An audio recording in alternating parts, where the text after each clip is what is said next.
प्यारे बच्चों, आज हम पाठ 13 यानी 13 जीवनदाता पेड़ की रीडिंग करेंगे। यह एक कविता है और आपको बताया गया है कि पेड़ हमारे लिए कैसे जीवनदाता होते हैं, वे हमें कैसे जीवन देते हैं।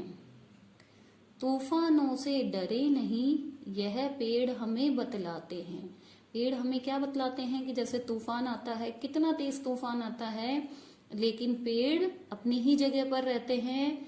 कभी भी वे डरकर एक जगह से दूसरी जगह नहीं जाते। ऐसे ही हमें कठिनाइयों के समय में कभी भी घबराना नहीं चाहिए। पतझड़ में पत्ते झड़ जाएं, फिर भी ये मुस्कुराते हैं। और जब पतझड़ का मौसम आता है तो क्या होते हैं, इन पेड़ों के पत्ते झड़ जाते हैं और फिर भी ये मुस्कुराते रहते हैं। क्यों मुस्कुराते रहते हैं कि अब ये झड़ गए हैं तो नए पत्ते आएंगे। ऐसे ही जब भी हमें कभी डर लगे, कोई मुसीबत आए, कोई कठिनाई आए, जैसे अभी आपके परीक्षा का समय है, आपने लर्न नहीं किया तो घबराएं नहीं, नई शुरुआत करें और थोड़ा थोड़ा करके लर्न करेंगे तो आपको पूरा लर्न हो जाएगा। पतझड़ बाद बसंत जब आए, डाल डाल हरियाली छाए।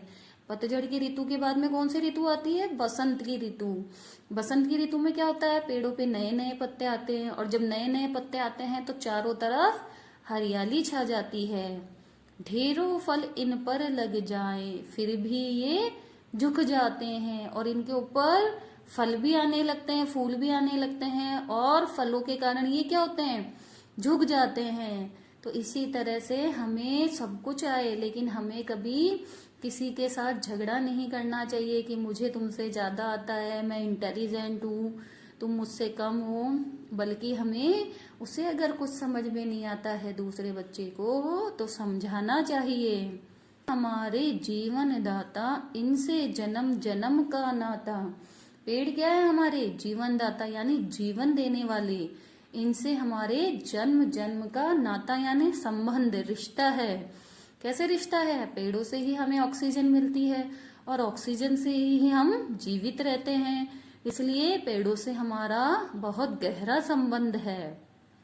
भेदभाव नहीं संग किसी के, शीतल छांव लुटाते हैं। भेदभाव यानी ये अपने पराये की भावना नहीं करते हैं कि ये मेरा है, इस इंसान ने या इस बच्चे ने पेड़ को लगाया है तो मैं उसी के संग यानी उसी के साथ रहूंगा और उसी को शीतल यानी ठंडी ठंडी हवा दूंगा।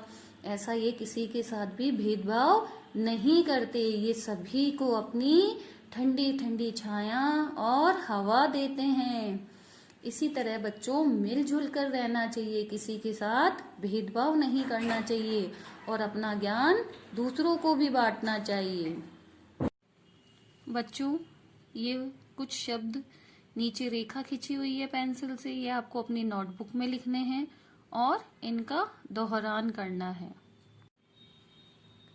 ये शब्दार्थ भी आपको अपनी नोटबुक में लिखने हैं। जीवनदाता, जीवन देने वाला। नाता, संबंध। भेदभाव, अपने पराये की भावना। संग, साथ। शीतल, ठंडी। ये शब्दार्थ आपको लर्न भी करने हैं और अपनी नोटबुक में भी लिखने हैं। अगली कक्षा में हम इस चैप्टर के प्रश्न उत्तर करेंगे। ओके बच्चों।